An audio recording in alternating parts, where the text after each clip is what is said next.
Test, test. Okay, well, we still have some people that are coming in, and while you guys are finishing up, I'm going to talk about our keynote speaker for a few minutes before I bring him up on the stage. Today I have Jonathan Barrios. He's the Director of Information Security and Compliance and the CISO for Vindicia, that is an Amdocs company. He's a global security and compliance executive with over 20 years of experience driving digital trust, resilience, and business alignment for high-growth SaaS, fintech, infrastructure organizations. He currently serves as the CISO, as I said, at Vindicia, and he is the Director of Information Security and Compliance for Amdocs SaaS business unit. He leads global InfoSec strategy, AML-driven products, privacy engineering, regulatory governance across mission-critical platforms. He specializes in building scalable, metrics-driven security organizations that enable innovation while protecting digital assets. His work spans cloud-native infrastructure, GDPR, GRC, transformation, board-level cyber risk management. He's delivered consistent audit success for SOC 2, ISO 2700, PCI, DSS, modernized security architectures, and led automation initiatives that reduce response time and enhance compliance readiness. Today, he is going to be speaking on the history of the future, a foretold story where past disruptions illuminate future events. So everyone, I'm proud to welcome Jonathan Barrios to the stage. So let's give him a warm welcome of applause. Thank you. Thank you, Kim.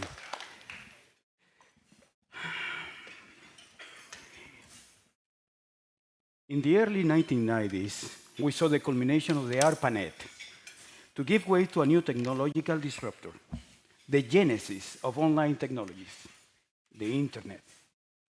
We started with the internet, and then technology disruptors started coming up like the smartphone, cloud, amongst many, many other technologies. And right now, we're in the middle of another disruptor, artificial intelligence, quantum, and somehow, every single generation since the internet until today believes that it has discovered the one technology that will either save civilization or it will destroy civilization by Tuesday. Those are the two biggest concerns with every new disruption of technology.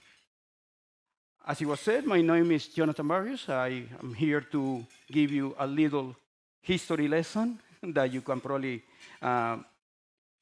use as a guide for our future. And over the past 20 years, I have seen security leaders react to major technology shifts with the same pattern. A little about me. I'm a family first kind of guy, but after that, I like to be involved in entrepreneurship. I still am a businessman. I invest in companies. I like to speak. I like to motivate. I like to see the half full kind of glass. The glass can half full, not half empty. I actually started writing code when I was 16 years old. Before I graduated high school, I graduated as a program analyst a year before I graduated high school. And I've been doing technology since 16. And over the last 32 years almost, I've been sleeping, dreaming, working, bleeding ones and zeros throughout my career. And I can't believe it's been 20 years since we started talking about information security. We need to secure something. One of the aspects of every major technology shift, and you're going to see the same arc, we go through this revolutionary promise. This brand new technology came through. This amazing new technology that's going to change the world, going to change the way we do things. And as we are learning about this revolutionary promise, we get into this existential panic. Oh my God, it's going to take over. It's going to do the wrong thing. It's going to delete. It's going to add. It's going to replace. And we go through all this existential panic, and we start throwing defenses at it the best way we can. 99% of the time, misguided defenses. 99% of the time, we throw at it the wrong shield. And then we take a step back, we think about it, and we go into a pragmatic integration. We start bringing the rifle security elements, we start bringing the rifle defense mechanisms, and then we take it as business as usual. Because the future does not arrive as a clean break from the past. It arrives as a cycle. It arrives as a question mark, then a crisis, and then it becomes an operating model. And here is what makes it interesting. We're living through this pattern right now. AI, quantum, the same panic, the same mistakes. All of them are available for us to make them if we want to make them. The same opportunities are also present to skip those mistakes if we recognize what we're looking at. Because sometimes you're not a security leader. Many of you here did not choose the career chose you. Sometimes you're not the one making the choices. Sometimes you're the designated survivor. You're the one that needs to take over. You're the one that needs to work on this and make it happen somehow. I'd like to take you through this history lesson of panic to integration. We go through these new capabilities, as we said before, and then we go through this process of panicking, defending, and integration. And you're going to see it with 3 disruptor technologies that we all been a part of, or we have heard of. I like to do it in a theatrical way. So if I can open the curtain to the pattern in history, and I go into Act 1, where I'm going to be showing you a little more about the internet, then I'm going to be showing you about mobile, and then the cloud, and how all these technologies went through the same pattern of security lessons. So if I open the curtain and we turn into the wonder of the internet, how it went from a wonderful thing to a worrying thing. As I said, back in the early 90s, ARPANET was giving way to this new genesis of the internet. In the early 90s, we get to have a TCP/IP protocol that allows us to connect computers in a commercial way. We get to create something known as HTML and HTTP, and all these new protocols that start coming up for us to be able to have these websites and be able to communicate, exchange data. The revolutionary promise of something new, something that everybody could be connected. You don't have to go to the library to open a dictionary and find out the meaning of a word. Now you can go to Britannica.com, or you can go to other websites to find out the meaning of a word. When the internet emerged in the early 90s, it felt like magic. Information could move instantly. Borders got smaller. Knowledge got faster. There was something known as Mosaic. It was one of the first graphical browsers. Netscape came into the picture. Internet Explorer by Microsoft became the new add-on to every computer. And suddenly, everybody could see the future. The revolutionary promise was intoxicating, was addicting. Everybody wanted to have a computer. Everybody wanted to go to the library and connect to the internet because they couldn't afford a computer. It was too expensive back then.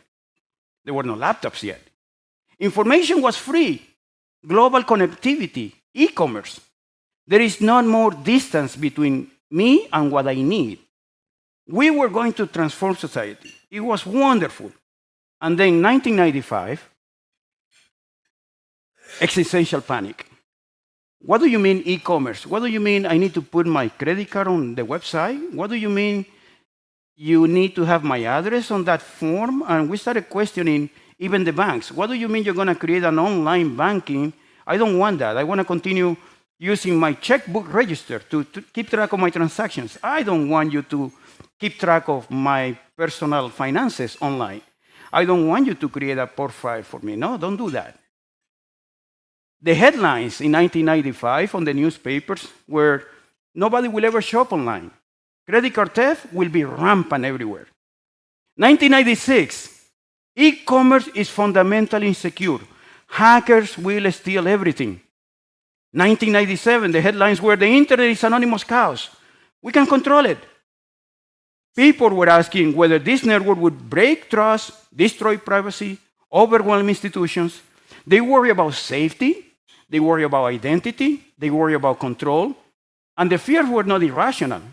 They were simply incomplete. Because when a technology is new, people do not fear the tool. They fear the loss of familiarity. This is how I've been doing it.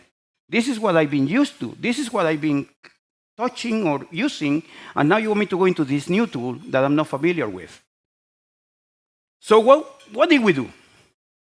We went into misguided defenses. We started defending things that make sense to us at the moment. We started blocking internet access, and we started throwing firewalls everywhere.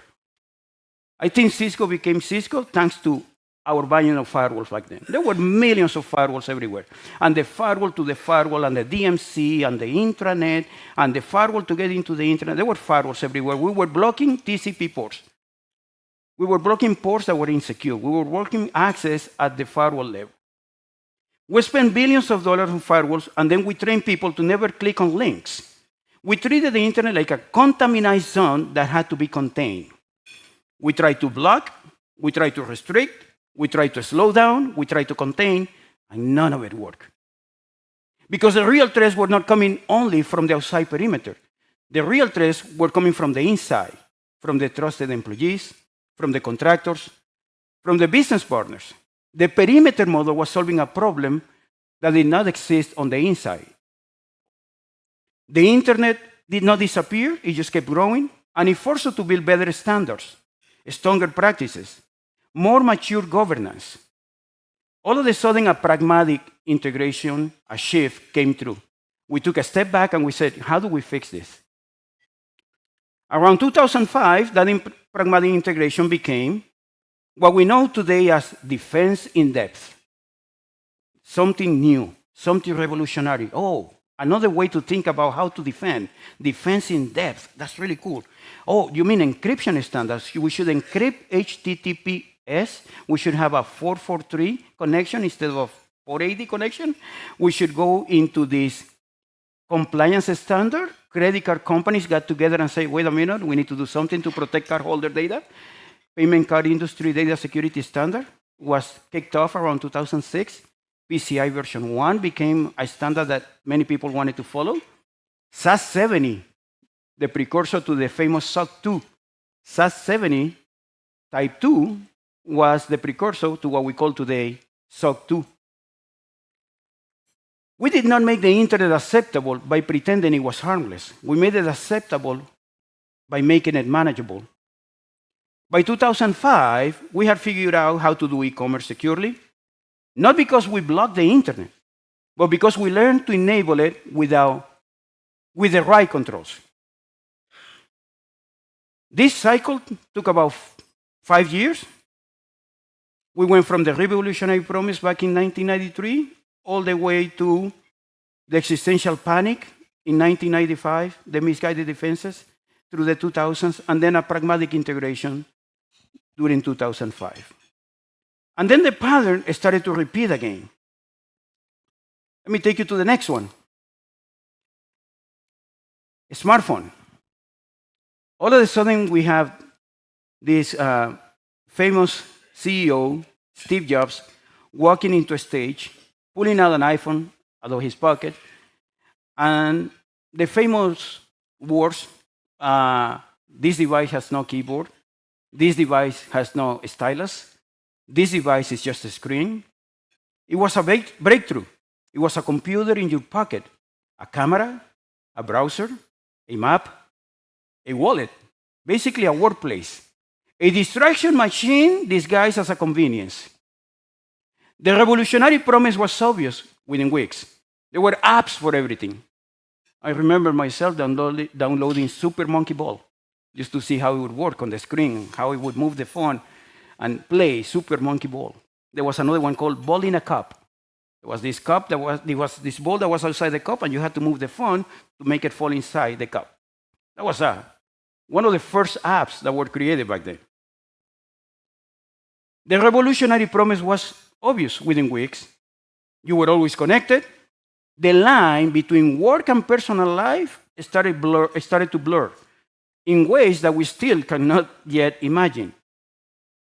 And then in 2008, the existential panic, especially for us, the ones working in IT.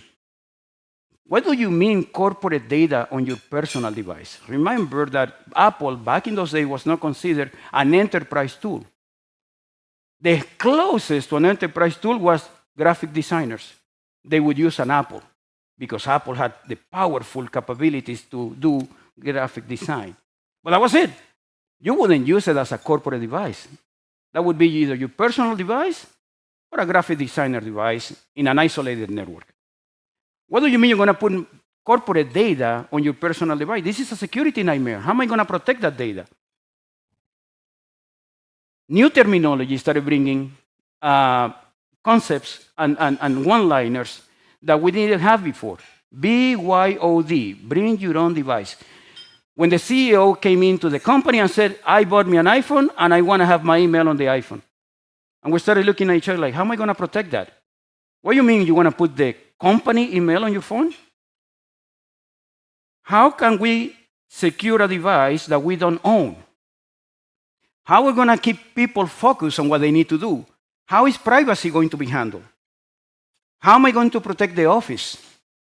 How am I going to handle security when every employee is a security problem now with a walking touchscreen? And again, the response was defensive before it was intelligent. We started going into heavy, misguided defenses, blocking. We started to control the device. We started trying to control what they could do with the phone. We started to block the phone, and in some cases, ban the phone. Don't walk into the office with an iPhone. Leave it at home, leave it in a drawer, don't come to it to the office. We try to control user behavior. And then we realize that user behavior will always win. Doesn't matter how many times we told them, don't use it, don't install it, don't download, don't connect. They did it. And then we had to take a step back and start thinking, because while we were writing policies, employees were using their phones for work. They were reading the emails. They were joining the video calls. They were accessing documents. The technology had won, and we, as practitioners, had not accepted it. And then over time, we adapted. We started to build mobile device management, MDM. That was not a concept before the smartphone. Mobile device management was limited to a company called RIM, R-I-M. Who remember what RIMs created?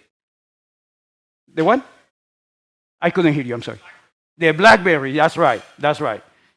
That was the only mobile device management application at the enterprise level that you could use. To the point that, if you remember recently, one of our ex-presidents, previous President Obama, he used to carry around a BlackBerry when he went on his first term. To that level. Even the government adopted that technology. And that was the only mobile device management at the moment. Something new came up to us as practitioners in our enterprise. We built mobile device management. We started building identity control. We started building additional policies, additional encryption, containerization. And then we went into something known as app governance. Instead of governing the device, we started governing the apps that could be put on the device. Many of us have a work profile and a personal profile in our phones. The pragmatic integration came through this containerization. Mobile application management instead of mobile device management. The recognition that we could not control the device, but we could control the data. And something new was also created. Zero trust architecture. We started moving into this new concept. We need to create architectures where we don't trust who's connecting to us. We need to identify them. Who are you? Do you have any reason to be here? Do you have any reason to access that data? So the smartphone did not become safe because people stopped using it. It became safe because we learned how to live with it. By 2014, most organizations have figured out how to enable mobile security. Not by controlling the device, as I said, but by controlling the access and protecting the data. And it took about 4 years for the adoption of this new security. We went from revolutionary promise to pragmatic integration, and we follow the same pattern as the internet. Let me give you one more. Cloud. 2006, Amazon Web Services launched something called EC2. When Amazon Web Services started, when AWS started, there were only 3 products: SQS, EC2, and S3. Nobody used SQS as much, but EC2 and S3 were the champions. A lot of people started putting their own credit card on an account just to get access. A lot of people started using that one free year of that micro server that they still provide today. At first, it sounded like freedom. You could scale without hardware. The most important one, you could speed deployments without procurement. I remember, as a practitioner and as an IT consultant, the process of having to go through building a server spec, going to the Dell website and putting the spec to see how much it would cost online, and then going to HP website and doing the same, and then going to Compaq website, so I could have 3 proposals, bring it back to the office and say, this is a server that I need, or the servers that I need, and then realize that I forgot to include the rail racks to install it on the rack. Oh, wait, I need to add one more thing. Oh, I forgot to add a second PDU because I need to have power redundancy. I need to go back and redo it. And then, after Dell was selected, because 90% of the time Dell was selected because they were cheaper, go to Dell and say, can you give me a discount? Can you give me free shipping? Can you rush this, because this server is going to take about 2 to 3 weeks to get built, and then you need to put it in a box and ship it to me. And then having to deal with the fact that, hey, you forgot to ship it to the data center. Why did you ship it to my office? No, I need this in my data center in Texas, not my office in North Carolina. Why did you ship it to this place? Can you ship another one? I'll ship you this one back. I don't know how many to. I'm showing my scars here. I'm sorry. I'm about to tear up. So, speed without procurement. You log in, you spin up a server, 10 minutes later, you're installing an application, you're good to go. No need to worry about any of these issues, any worries about procurement. You pay only for what you use. No more data centers. No more waiting for the room to cool down. No more waiting for a hardware refresh cycle. That was not your responsibility anymore. The cloud will democratize computing. The promise was immediate. They offer the 3 services, as I mentioned: simple storage service, S3, Elastic Computer, and people were using it. But then we got into existential panic. What do you mean you're putting our company data in the cloud? Isn't that insecure? What do you mean we're never moving our critical systems to the cloud? You can put in there probably the front-end website, but the critical stuff needs to remain in my data center where I can touch it, feel it, smell it. In the cloud, I cannot touch it. There were many people looking up to the sky, trying to figure out where the cloud was. I don't want to see my servers up there. I don't want to see my stuff up there. Cloud means losing control. This is way too risky for the enterprise, was the headline back in 2011. If the data is not in our premise, is it really our data? If the infrastructure is shared, is it really secure? If someone else owns the platform, do we still own the risk? And that was not paranoia. It was architecture asking for maturity. I remember those meetings. I remember the CIOs, the CTO, with a strong hand banging on the desk saying, I will never use AWS. I remember also people creating policies explicitly prohibiting going to the cloud. Third party, if you have stuff in the cloud, you don't work with me. I don't want my data on the cloud. And then misguided defenses. Around 2011, we went into this protection mode, saying no, no, no to these things. And while we were blocking and policy making, developers were spinning up cloud instances on personal credit cards, and we said we need to do something different. We need to take a step back, and we need to do a pragmatic integration again. It took almost 10 years. From 2006, the revolutionary promise, 2010, the existential panic, 2011, the misguided defenses, and then around 2015, we started going into this shared responsibility model. That didn't exist before. That didn't come with the smartphone. That didn't come with the internet. That came with cloud. Okay, AWS, this is your responsibility, and this is my responsibility. We have a shared responsibility model. Now every third-party company needs to provide the shared responsibility matrix when they're connecting to a customer, so they can see who is doing what and who is responsible for what. Identity-first architecture, infrastructure as a code, and continuous compliance came along with that breakthrough of technology. That wasn't needed before AWS. Nobody was thinking about any of these things before AWS.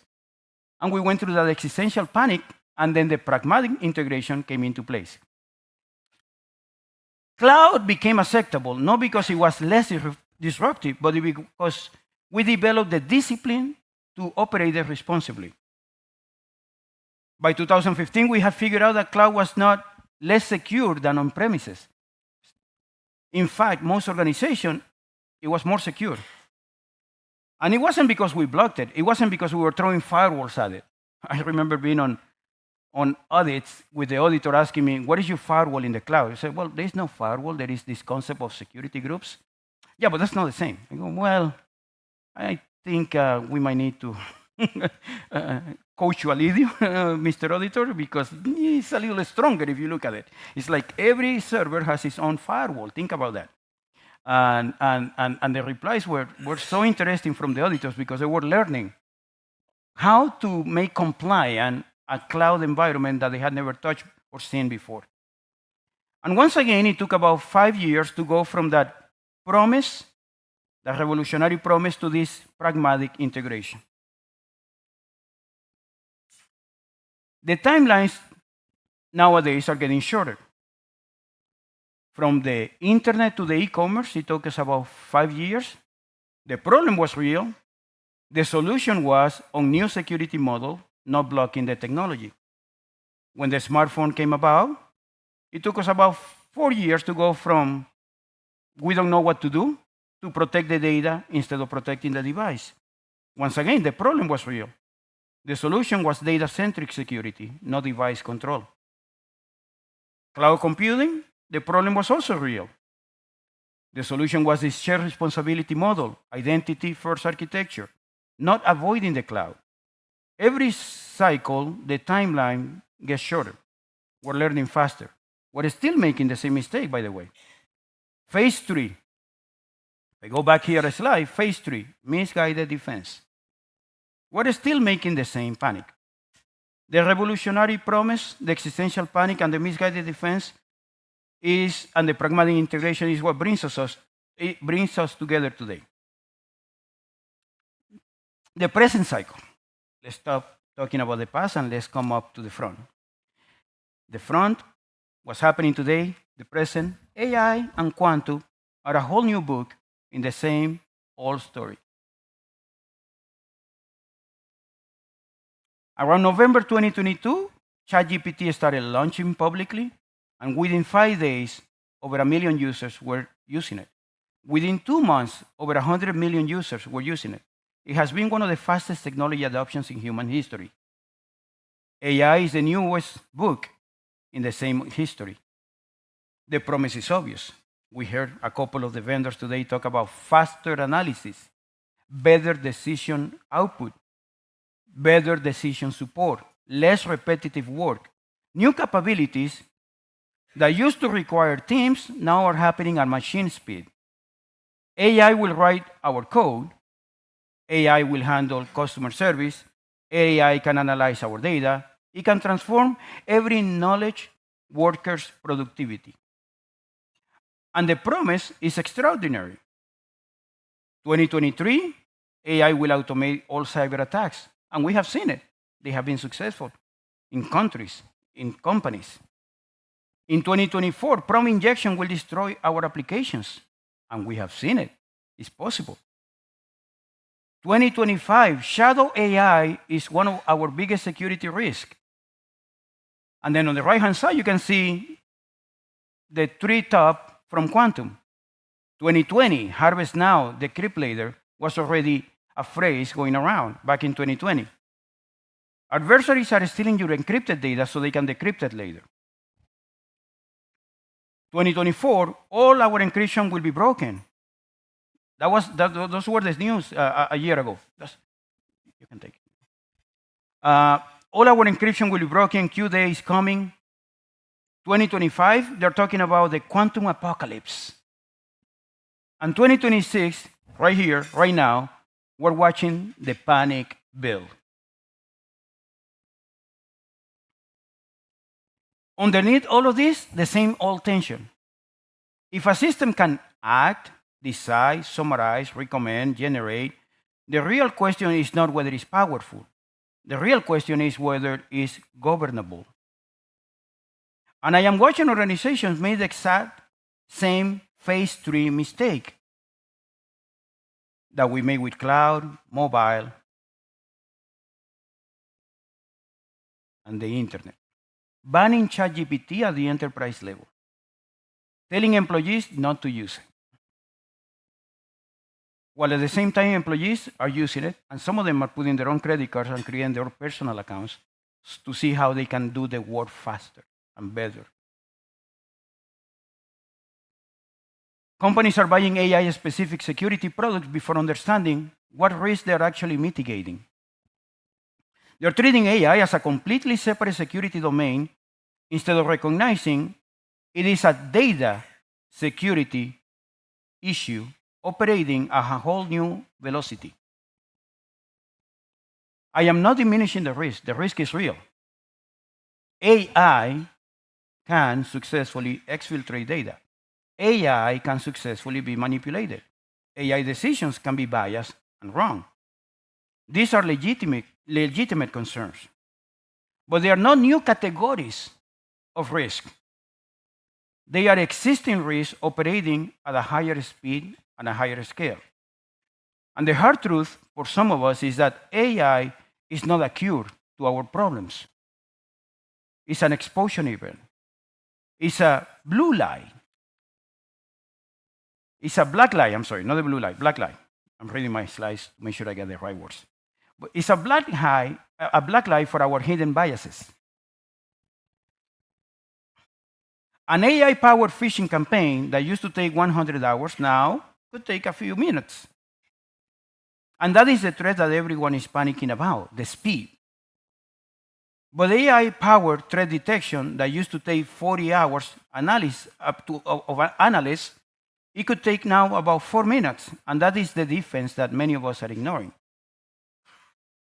We have a lot of issues with data quality. We have a lot of issues with undefined processes. We have a lot of issues with low data literacy, unclear accountability. And these are not new issues. They've been around. It's just that AI is showing the dirty laundry much quicker and much wider. Velocity is changing everything.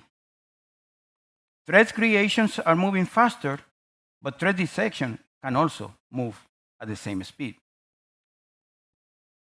The same security principles will still work. They just need to run at a faster speed.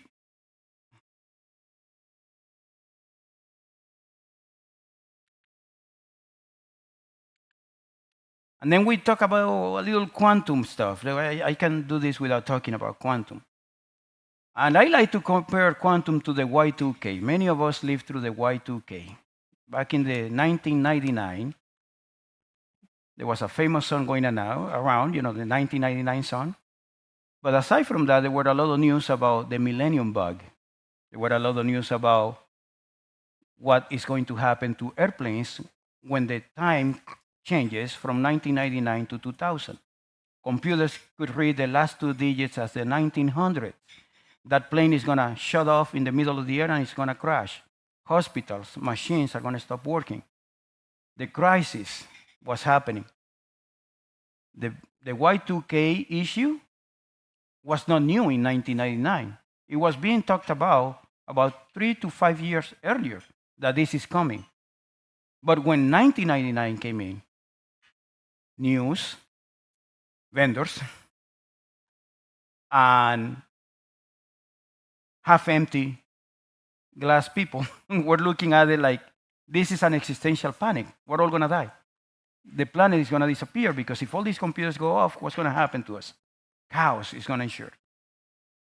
Once again, as an IT consultant back in Miami, I remember going to companies and doing firmware updates, doing BIOS updates in computers to make sure that this was not an issue. It was manageable. January 1st, 2000 came through. Everybody saw the Happy New Year. Life went on. And there were issues. There was an airline that truly couldn't get their systems running because they didn't do the patches on time. They had issues turning on the machines. They had issues booking flights, getting planes out of the gate. But no plane fell off the sky. Quantum is Y2K with a longer fuse. We can talk about it today and understand that we can do something about it. Right now, today, the number one thing, whether it's AI or quantum, that all of us should be doing, and it's my priority where I work, is inventory. You cannot protect what you don't know. If I hire each one of you to be the security person of this hotel, and you remain in this room, and you don't know how many doors we have, how many are entry only, how many cameras we have, how many windows we have, if you don't know the building, how many floors we have, is there a heliport on the roof in case we have an emergency and we need to land a helicopter? If you don't know what you don't know, how can you protect it? And that's what AI is doing. It's showing you what you don't know. That's why priority one should be inventory. I need to know what I'm working with. What kind of data do I have? I need to be able to understand how it connects. If you think about it, and I hate to simplify things, but sometimes I need to for me to understand. If you think about it, you have code that you develop or that you buy from a third party, and then you have an infrastructure where you run the code. Scan those, figure out what you have and how they connect. Why is the code making reference to a library that should not be referenced anymore? Or why is that library not updated if we need it so badly? Or why is the infrastructure creating this application load balancer without a web application firewall? Why do I have an ALB without a WAF? Why is my WAF without the core cell root, so I can the core set rules, so I can protect against OWASP top 10? You need to start investigating and putting the finger in the wound and figuring out how can I stop the internal bleeding before we go to the next room and we buy all those tools. You need to know what you need. And you don't know what you need until you know what you have. Inventory is the key word that I want to leave you with when I'm done today. You need to know. You need to know. And I heard about salespeople pushing things out. If we make cars and the brakes are not ready and the seatbelt is not working, should we let that car go out? We need to be able to find a way to communicate to our leadership and say, wait a minute, you want to push this out, but you need to remember that the brakes are not working. The seatbelt is not working. We could inherit a lot of problems if we continue pushing this out this way. Crypto agility is being built.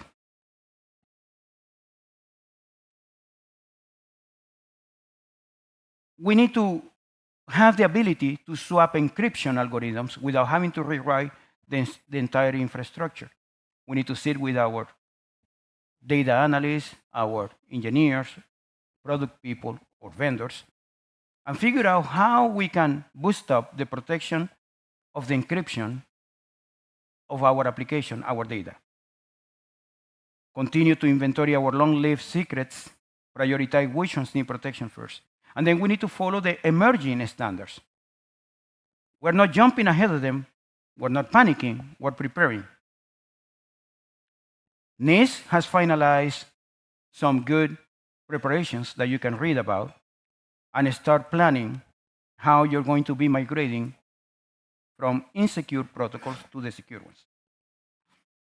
So I like to move on now to some practical playbooks, some things that we can take from these past technologies, past disruptions, and bring them to clarity.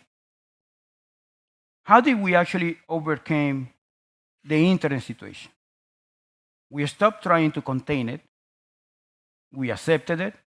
We built defense in depth. We encrypted everything in transit and at rest. We created industry standards, compliances. We moved from inside, trusted inside to untrusted outside, to verify everything and trust nothing. How we overcame the smartphone situation. We stopped trying to control the device, and we started to control what the device can access. We built containerization, we implemented mobile application management, we protected the data, not just the device. We overcame the cloud by stopping trying to make it like a data center. We embraced identity as the new perimeter. We automated everything that we could automate. We built infrastructure as a code, so security controls were deployed with every application.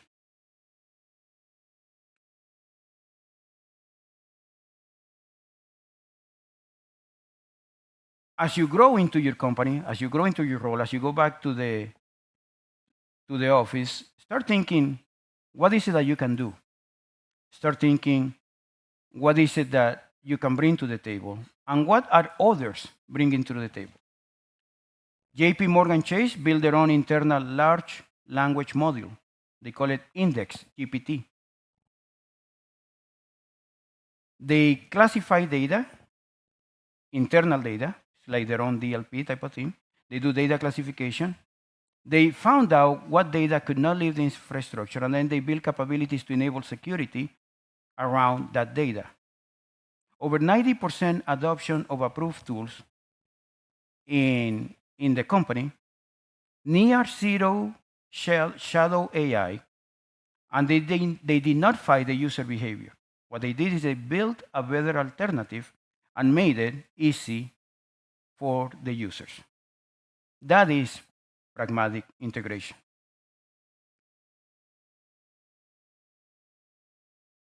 We're trying to adopt AI, we're trying to adopt quantum, we're trying to adopt these technologies, but adopting is not readiness.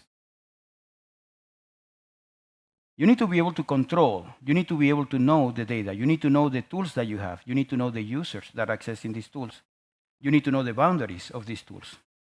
And then you need to go through a phase of capabilities.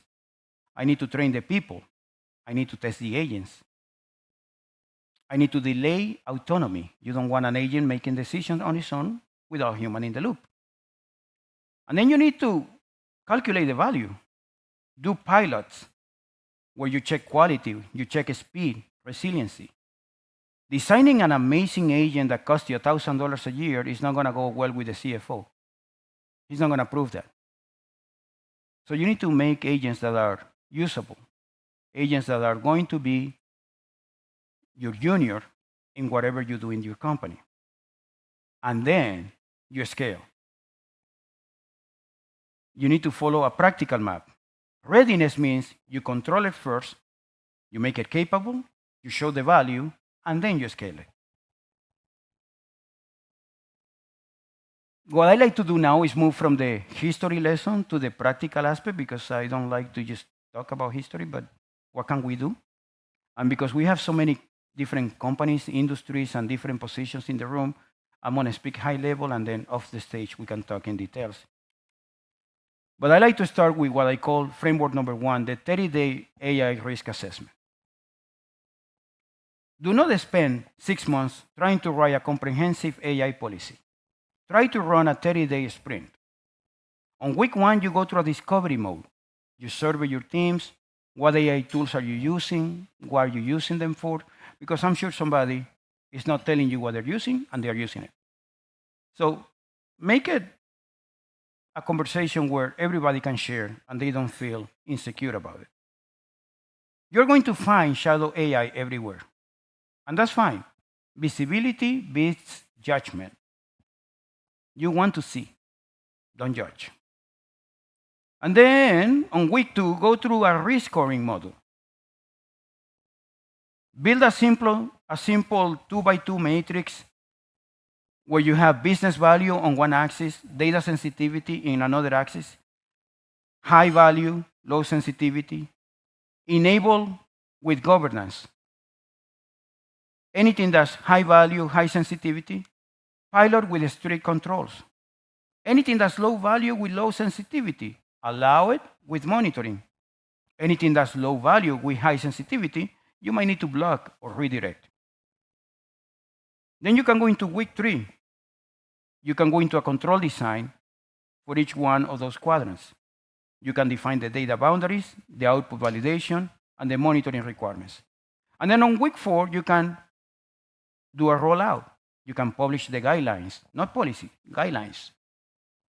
You create an approved tool list with context. You establish an exception process. And then you set up monthly reviews to tweak the program. 30 days, you can go from 0 to governance instead of a 6-month policy cycle that we're used to. But this will only work if you know what data is sensitive, and which brings me to the second framework. Classify the data and then vet the agents. If you don't know what data is sensitive, you cannot protect it from AI or anything else. This unknown data issue is not new. We had it before AI. Start simple. 3 levels. Public data that can be anywhere. Internal data for employees only. And restricted data that requires authorization. Map your A policy directly to these levels. Public data may be able to use any AI tool. Internal data can only use enterprise-approved tools. Restricted data requires a sandbox environment with explicit approval. Know what you're using, know what the data touches, know what it can do and not do. If you cannot explain the boundary, then you do not know the risk. And this is not new. This is basic governance. But many organizations still don't have it. And without it, every AI conversation becomes a guessing game about risk. Salesforce built a tool that they call Einstein Trust Layer. It was a data classification tool that determined which AI features were available based on user. There was a trust layer that sits between the AI and the data. Customers can use AI features knowing that data governance is automatically enforced. And that is what pragmatic integration looks like. Now, when it comes to the agents, we are moving from what we call traditionally software as a service to agent as a service. And I don't think that's an acronym that many people want to say out loud. And you already know how to do this. When you hire a human, what do? You verify the resume, you check reference, you run background screening, you validate credentials, and you monitor ongoing performance. When you onboard an AI agent, you verify training data. You test behavior in sandboxes. You validate authorization scopes, and you monitor decisions continuously. It's the same security thinking applied to a different entity type. You train the people, you train the agent. You define the role for the people, you define the role for the agent. You improve data literacy for the people, you improve data literacy for the agent. You create governance that is usable, not ceremonial. A policy nobody can follow is not governance, it's literature. Sitting on some wiki, sitting in some folder in the SharePoint that many people either read it once a year because of clean desk policy and we have to do it for compliance, and after that they don't even look at it. Walmart created a whole supply chain AI agents that can make autonomous purchasing decisions under $10,000. Above that, it requires human approval. They added clear financial guardrails, they added full audit trail, and they stage autonomy based on risk. In 5 years, I think you're going to be doing background checks on AI agents the same way you do a background check on a human today. And the organizations that recognize this now will be the organizations that will be ahead. Let's move on to another framework here.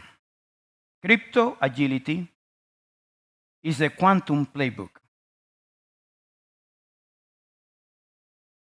Do not deploy technology to prove that you're modern. Deploy it to solve a real problem. If it does not improve quality, speed, resiliency, or decision making, then it's just a demo wearing a budget. When you look at quantum, your phase one should be, what can I swap? Which encryption algorithms can I start swapping without having to rewrite my entire system? And if you have the answer that none, then you need to start refactoring, starting with high value system first. You can go to a phase two, and I put dates in here just to give you a map. You don't have to wait for these days, obviously, to start doing your own mapping, just to give you a picture. You need to build some crypto agility. Can you swap encryption algorithms without having to rewrite the entire system? If the answer is no, you need to start refactoring, starting with high value system first. But then you go into an inventory, once again, of your secrets. What needs to stay secret and for how long? TLS session keys from today, can I replace them? Is my risk going to be zero? If you do mergers and acquisitions in your company, are those documents going to be protected? The quantum risk is high, you need to prioritize accordingly. Follow NIST standards. They already publish ML-KEM for key encapsulation, ML-DSA for digital signatures. You can start with a hybrid mode. You can use both a classical and post-quantum crypto. You can test bells versus suspenders.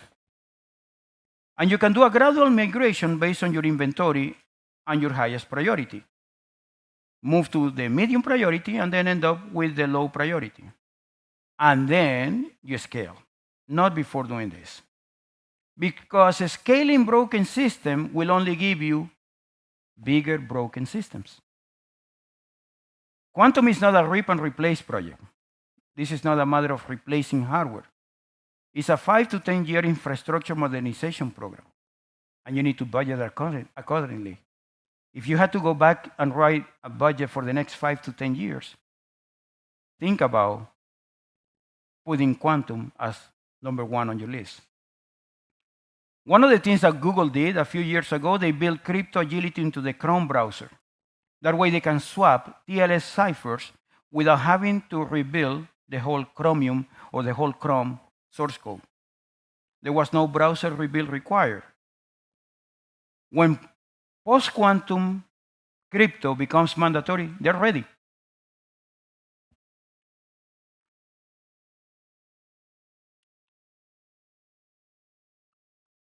The last framework I'd like to bring to you,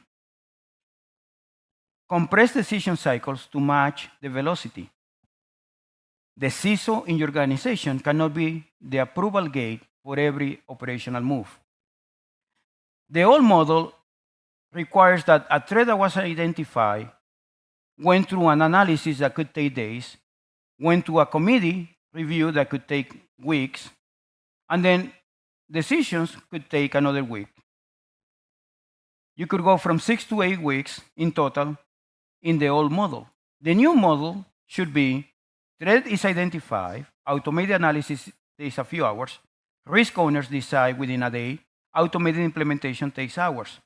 2 to 3 days total from beginning to end. But the only way to enable this is to create pre-authorized response playbooks. If this condition, then this action. Pre-approved by the leadership. Security teams execute without escalation, monthly playbooks reviews, not per incident approvals. Delegate decision authority. The CISO should not be the only approver on every firewall rule change. Risk owners need to decide at appropriate levels. Automate first. If you do something twice, automate it.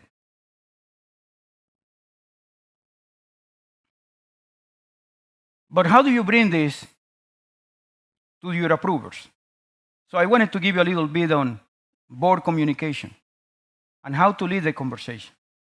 Many of us are very good at the technical jargon, and you hear a lot, and I hate to repeat it, but it's true.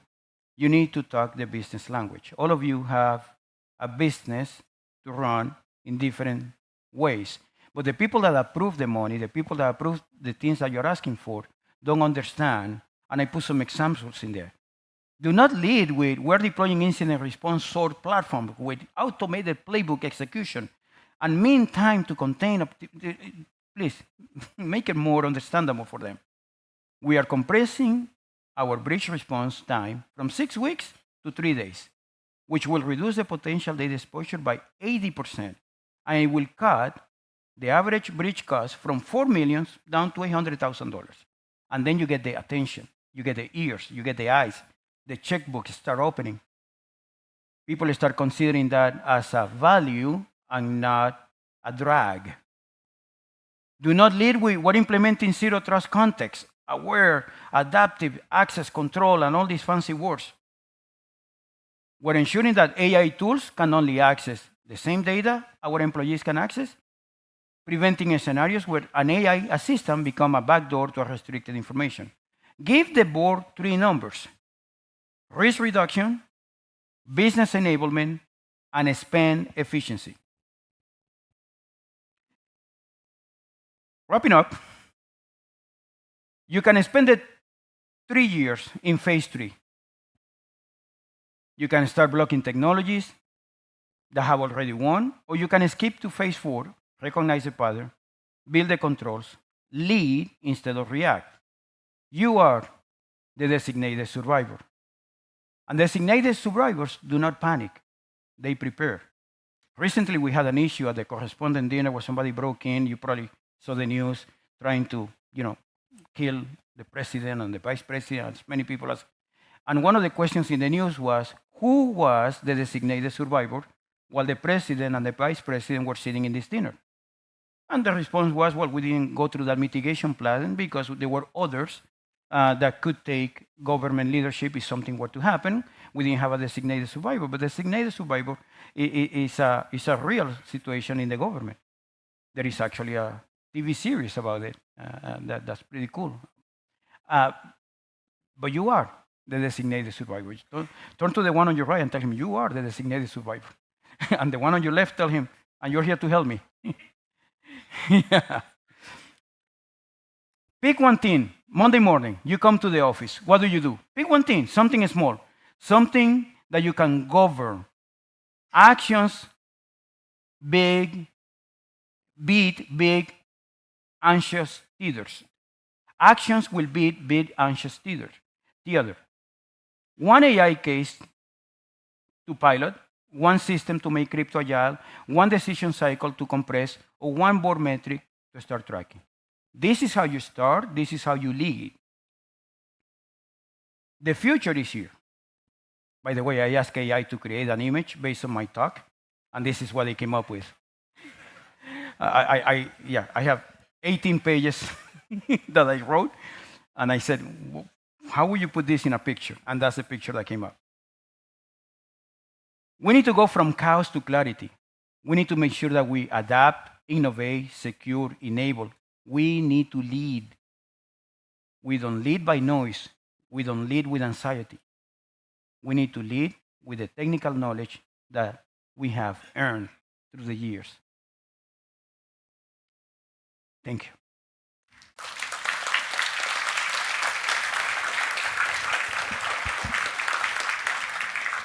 Not sure if we have any questions, but I'd like to leave you with the future.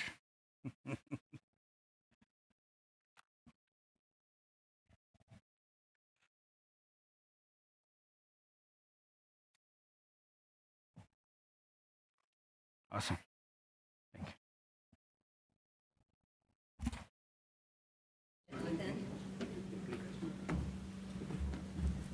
Okay, thank you so much, Jonathan. We are going to take a 30-minute break. Now, one of the things I did earlier was that spin wheel, and I probably called about 10 names of people that weren't in here. Oh, speaking